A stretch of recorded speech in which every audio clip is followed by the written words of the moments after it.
Okay, Andrew from Eavesdropper is who I'm talking to today. Eavesdropper is a one-man pedal project out of Houston, Texas, in the US. Andrew builds every pedal by hand, one at a time, which we love. He said he's driven by creating weird sounds and unique pedals. Doesn't run a web store, but is active on Instagram. He's available on NotPedals.com and is slowly building up quite an audience of people who adore his stuff. Andrew, tell me a little bit about just when you started Eavesdropper and what you're doing. Oh, well, I started probably like 3 years ago, right before I moved down to Texas. I was starting to really get into gear and pedals and stuff, kind of a late bloomer, and I was like, man, I wonder if I could like make a guitar pedal. Like I know how to work on guitars and that electronics, but can I make a pedal myself? And so I started like looking for like a specifically like a clone of a Earthquaker Devices dirt transmitter, which is like, well, in my opinion, like their best fuzz pedal that they ever made. And I have an older one, but I don't want to like use it and break it. So I was like, let me find out if I can make my own. And sure enough, power of the internet, da da da da. Here's the schematic. Here's a PCB that you can do, but I didn't know anything about how to do any of it. So I went into it totally blind. Yeah. And just pretty much crash course. So what was the turnaround time from going, oh shit, I can get PCBs ordered, I can go on the internet and find, diagrams and circuits. Like, what was the turnaround time from that to, I guess, plugging in the first pedal that you'd built yourself? Man, well, I will say I got to give myself credit. Like my paranoid, like, got to have a plan, got to be prepared ahead of time mindset was like, I did a lot of research about like, okay, like how am I going to store the parts? Like, what do I need? Like, I have a soldering iron and solder, but like, I know I'm going to need like pair of like, like a third hand or whatever you call it. And like something to, hold the solder so I'm not fumbling with everything. And like all these things and wire strippers and needle nose pliers and sockets and a drill and all these things. And The accoutrement that yes, we all yes, love. Yep. yes, yes. And for everyone listening, real quick, best tool you can have normally closed needle nose pliers. They There you open go. when you squeeze it, they open. Game changer, Amazon. I would say though the turnaround time, honestly, well, the first one didn't work. I'm not gonna lie. First one I did, boom, did not work. Could not figure it out. So started from scratch. Second one worked like a charm, and man, that was probably like when I finally had everything I needed. It's probably like a week, maybe 2 weeks. See, that's amazing. That's I think so good for so many people to hear that they can just dive in, and I mean, within a it's week or really two. easy, honestly. Like with the power of the internet, like there's so many diagrams and such like a good like community. I would say of like people like even just like hobbyists, not necessarily people that like do it for like a business or whatever, just people that do it for the love of the game. And like people are very, at least in my experience, people are very willing to share what they've learned, probably because they dealt with every problem that you could You've dealt probably with, say that. Yes, yeah, exactly. yeah, 100%. I think it's one of the most sharing communities I've come across, like as far as sharing information and knowledge. And I think a lot of the problems we come across are like pretty universal. Like Yeah, if it's yeah. happened to you, it's probably happened to the guy who's been doing it for 50 years. Now, your pedals that you're making currently explore octave fuzz with the Oxx Fone. There's overdrive with the Ranchero. You've got distortions.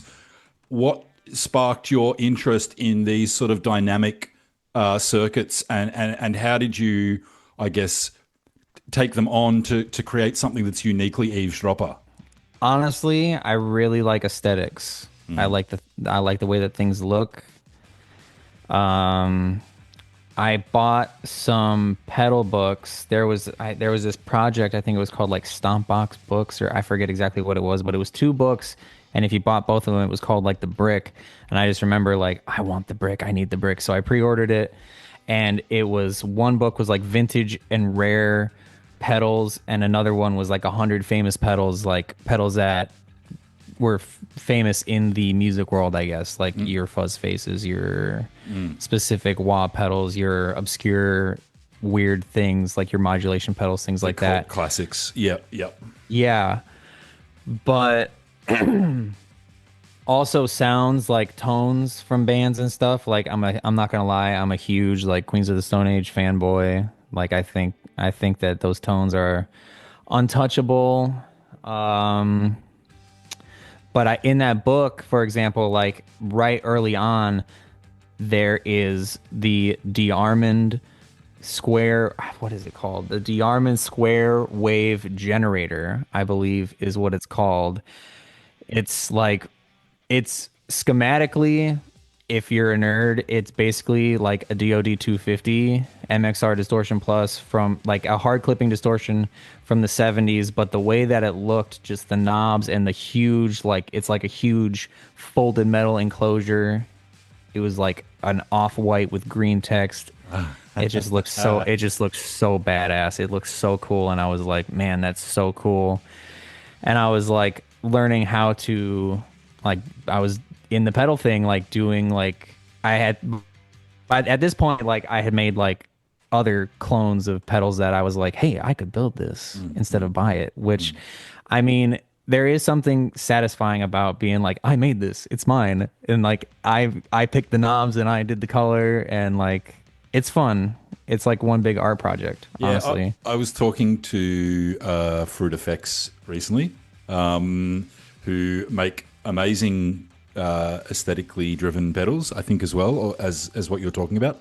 And there's that really interesting discussion around how the design and the aesthetic of a pedal or any piece of gear, like a guitar, changes the way you interact with it. And it sounds like absolutely, it sounds like you're a sort of advocate of that point of view of like, you know, if a pedal inspires a certain feeling in you or it changes the way you interact with it, it's having an effect on how you play, how you approach it, what you'll do with it. Yeah. Totally. Yeah. Yeah. Guitarists, we stack overdrives, distortions, fuzzes, see how they play together. Do you see changes in the future for gain pedals, specifically as far as as players wanting versatile, like multi-mode drive and distortion and fuzz pedals, or do you think people will always stick with that? This pedal does this one thing really well. I don't know. I think it kind of depends on the player, honestly, because like me, I would say like for me, I like simple, easy to use, easy to dial in really quick.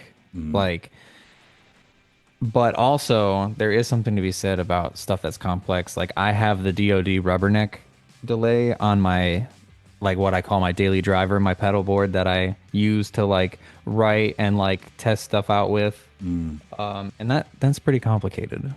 The rubberneck. The rubberneck. It's pretty complicated. I don't know. I mean, like me personally, I'm not gonna lie. I've never been into the like the multi-effects stuff. I've also never really given it a fair shot. Like maybe it's time to hit up the local shop and see if I can. But I don't know. I just like really enjoy the simple stuff, meat and potatoes. That's like why I made the Rancheros, because I was like two knobs, hard to mess up. Yep. Does what it does. Does what it does. It's a one-trick pony, but the trick's really cool. Yeah. It's not a one-trick pony, though. You can do lots of stuff with that pedal. Yeah, I think it's super versatile, and I think, like, you know, looking at pedals as the multi-effects things where they do multiple stuff and you can really menu dive or whatever, you can go digital, versus something like the Ranchero or the Dr. Square, you know, or the pedals that they took inspiration from. There's still a lot you can do with a simple pedal like that if you get creative. Oh, totally. You know, there's always room for movement. And it's always been my point of view that, I think it was Neil Young who said this ages ago, like the less choices you have, the more creative you will be with what the tools you've got.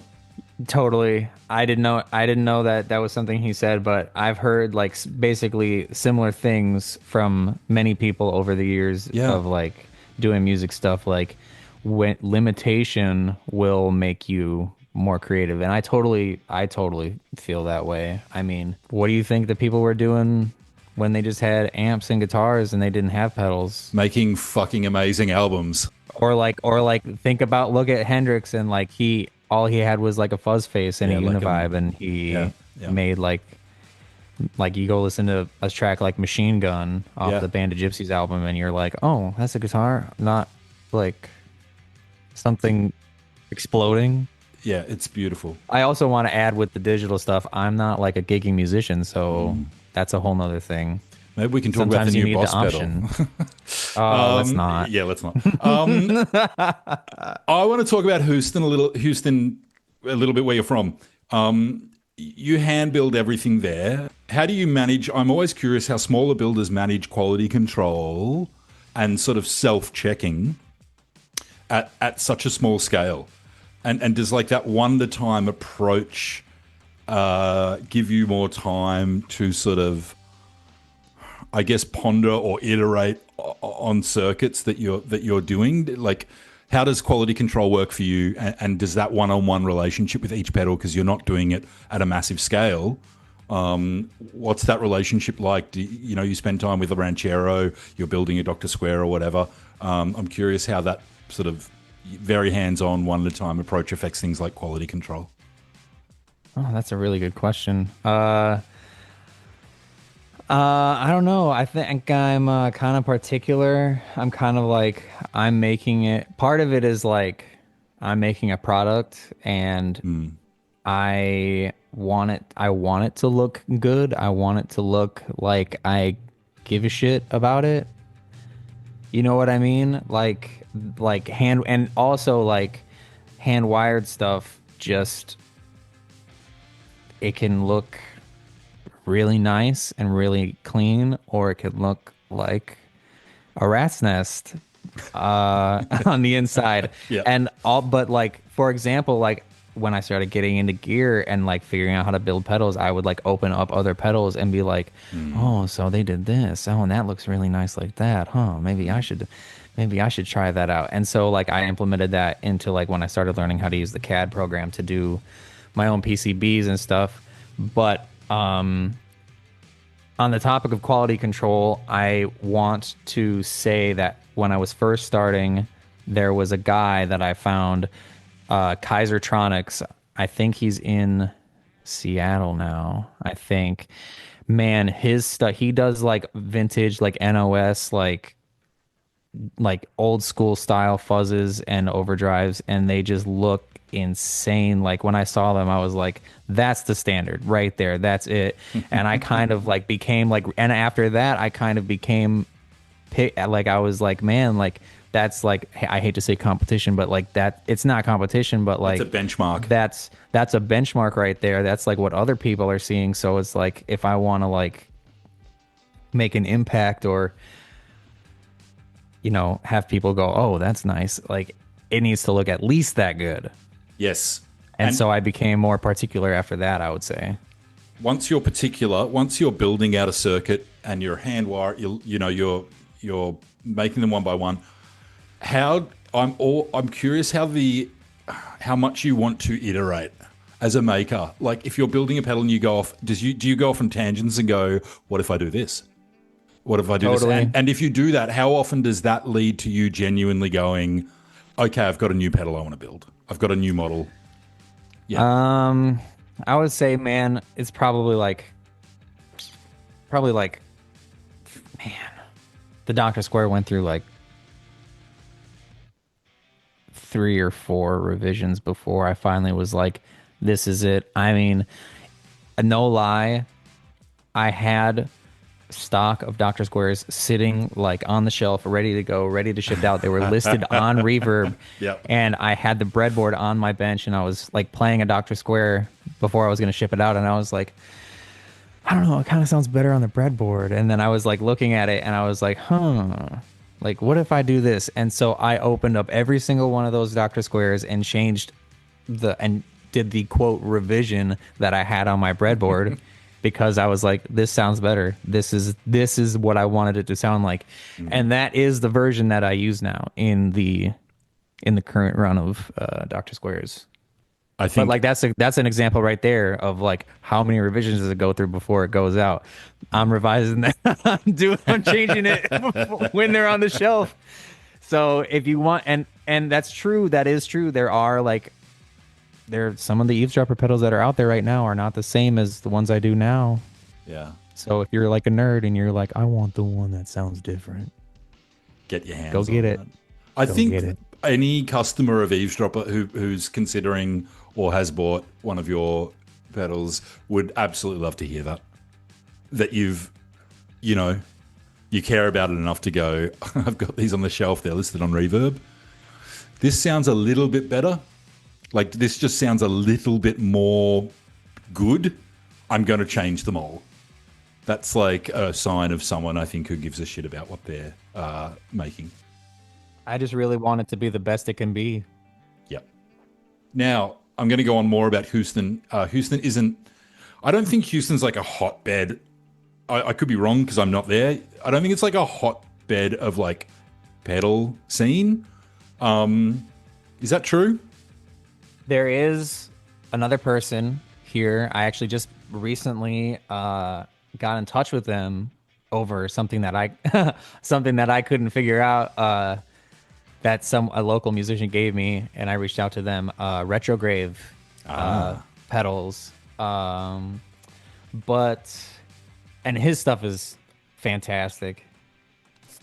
But other than that, I mean, no. There's a few DIY people that they do it for the love, but I'm currently playing his Void Gazer pedal. Oh man, I love that one.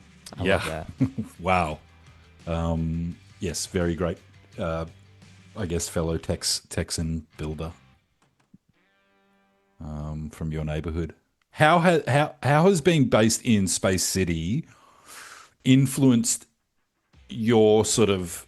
Has being in a certain place like Space City influenced your design approach or the way that you engage with that music scene there? Like, I'm always curious how space, where people are, like location, affects what they do. Right. Totally. I mean, I'll say like I'm from Wisconsin. Originally, I was born and raised there. I spent most of my life there. And when I'm there, I feel a certain type of way. And when I'm here, I feel a certain type of way, a different certain type of way. Like, for example, even though I live in Houston, and I mean, in my opinion, it's pretty much like a concrete jungle out here. But West Texas is so beautiful. Like the ranches and like the hill country and all that is just awesome.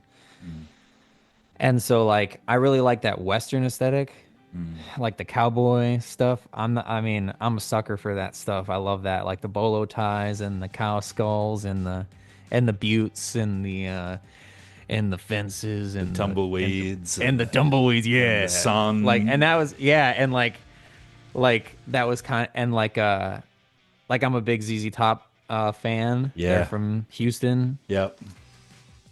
So that kind of like, I don't know, like I would say like I really wanted to up my visual game because the locals here really like everything is like everything's bigger in Texas, baby. Like it's a joke, but it's true. They do it's a joke, but like it's true. Like there's really no other way to say it. I mean, everything is bigger and bolder and bolder. Yes, yeah. That's a good word, bolder. Like, yeah. So, like, I guess I don't know. My pedals are loud. All my pedals are very loud. Maybe there's like a subconscious thing going on there. I mean, I look at your stuff from the moment I first saw the Eavesdropper pedals. There's a really nice, clean, particularly the Dr. Square, and actually the Oxx Fone as well. The Dr. Square and the Oxx Fone were the first ones that really stood out to me as like a very definitive design language, like a very well considered, very certain of itself design language. The Dr. Square, let's talk about that. The green knobs, you know, it's got the that certain font on it that I loved, and a kind of an older throwback. I don't know. To me, it sort of almost feels like late 70s. It gives me a late 70s, 80s, almost alien That was kind of the impression. vibe. Or was it? Okay, cool. Yeah, Yeah, what were you going for? totally. I mean, well, I saw back to the book that I mentioned earlier. I saw The pedal book. the de-armand DR. That's where the name comes from. That right Oh, there. the square I mean, wave.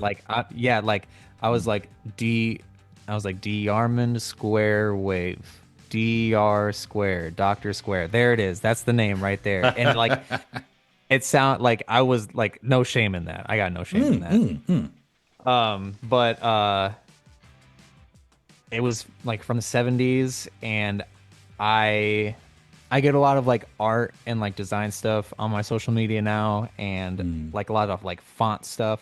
And I got this video that popped up that was like introducing you to old vintage fonts so you don't have to wonder what it's called, so like you can find it easier. And the font is called Data 70.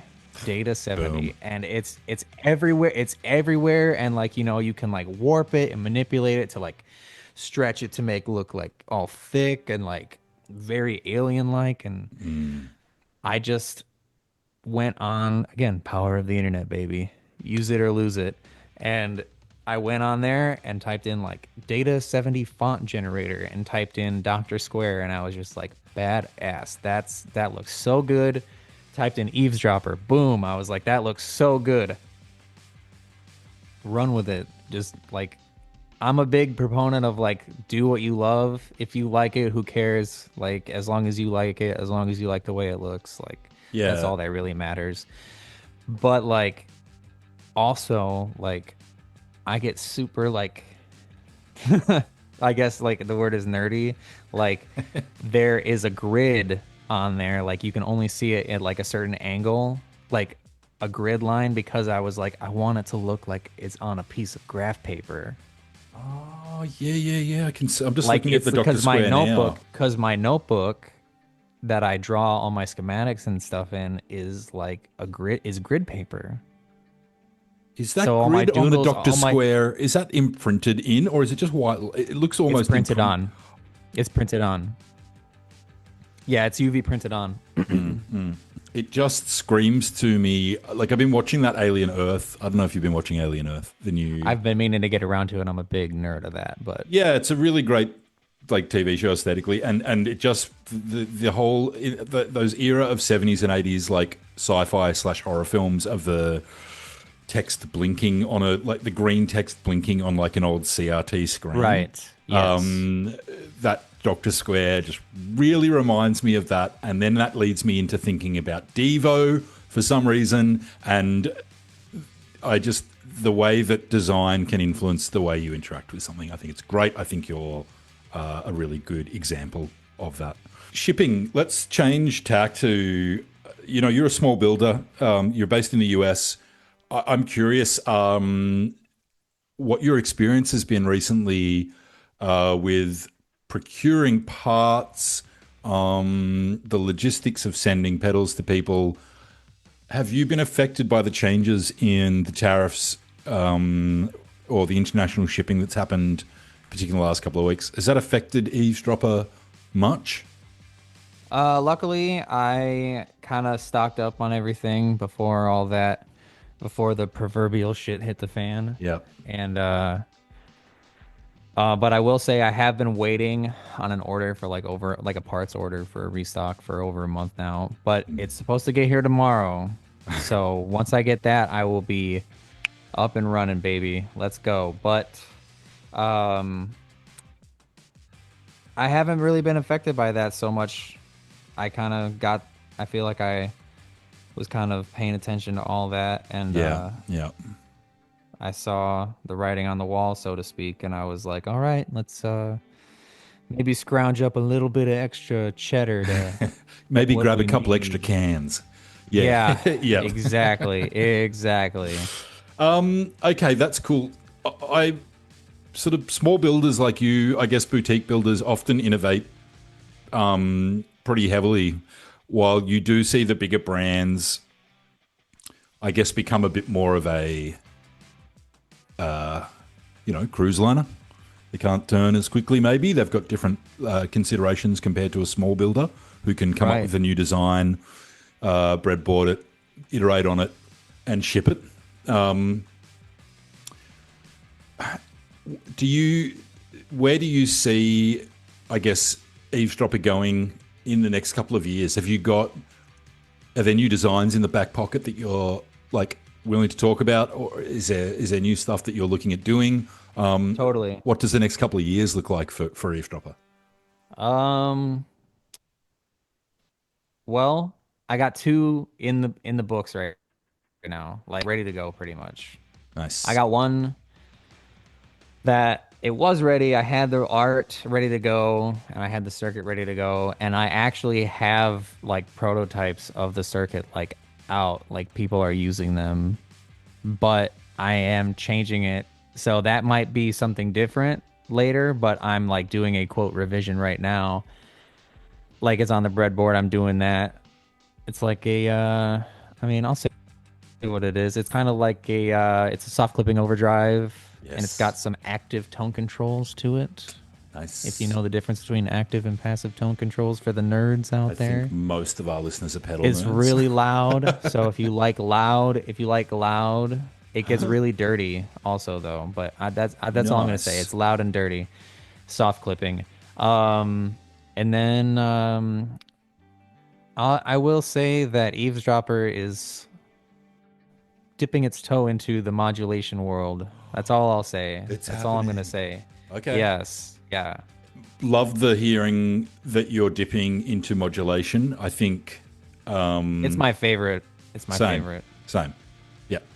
Not going to tell us if it's tremolo or chorus or phase. No, that's fine. Let's see. Let's see. Let's People see. can I stay don't know. tuned. Yeah, yeah, yeah. Well, we might do a follow up maybe when you've dropped a potentially dropped. Not saying you will, but when you've potentially dropped a modulation pedal. I'm sure people will Like be I interested to said, hear about. I'm really particular, and I want it to be exactly how I want it to be. Yeah. Okay. I really don't want to have to change stuff that's on the shelf. That was like kind of like a one-time thing. I really don't want to do You that learnt again. That from was a that. whole, yeah, yeah. Yeah, okay, interesting. Well, look, you've got the Oxx Fone, you've got the Ranchero, you've got the Dr. Square available on notpedals.com at the moment with free shipping. They're great pedals. I really urge anyone out there who's sort of hunting for something different in the dynamics sphere of that they want to add to their sound, that they want to be inspired by. Go check them out. Go check out the Ranchero, the Oxx Fone, or the Dr. Square. They're really great pedals, Andrew, and really Thank excited you. to see where Eavesdropper goes in the next sort of couple of years. What is something that you are inspired by at the moment, or want to shout out, or want to recommend to other people? It can be something you've watched, something you've read. It can be a piece of gear, something you're listening to. Is there anything that is sort of, hitting the spot at the moment? I have two pedals actually right now that I got from other builders in trades that they sit on my amp and I use them daily. It's the Nervous Energy from Radio Wave. Isn't that He sent me beautiful? that before he put that out to Yeah. try out, and I Yeah. gave him a Ranchero, and man, that pedal is something else. It's unique, it's fun. I love that thing. And then the other one is the Red Cream Soda from MMK Electrics. I mean, Jordan up in Alaska holding it down In the north, yes, dude. yeah, yeah. And that, like, talking about aesthetics, that pedal was purely, I saw it and I was like, I'm just gonna DM this dude and be like, hey, What do we need to do? Yeah, I want that. yeah, yeah, yeah. I'm going to pull a picture of that up for the listener. And he and It's he so nice. and he man, he totally was like, hey, your Oxx Fone is super cool. We could, I mean, I'm down to, you want one? I want one. And he's just such a nice guy. Good shout outs. Back to the Nervous Energy. I'm holding the Nervous Energy now from Radio Wave. It's just so freaking flexible.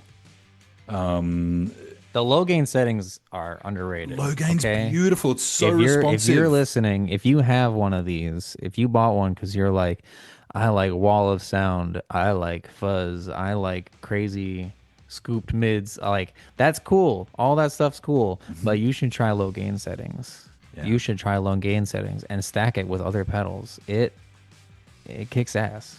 Very cool stuff. Good shout outs. I'll be throwing some info up about the some links up for the Dr. Square, the Oxx Fone, the Ranchero as we wrap up this episode on the screen, so you can click through those and have a look at them.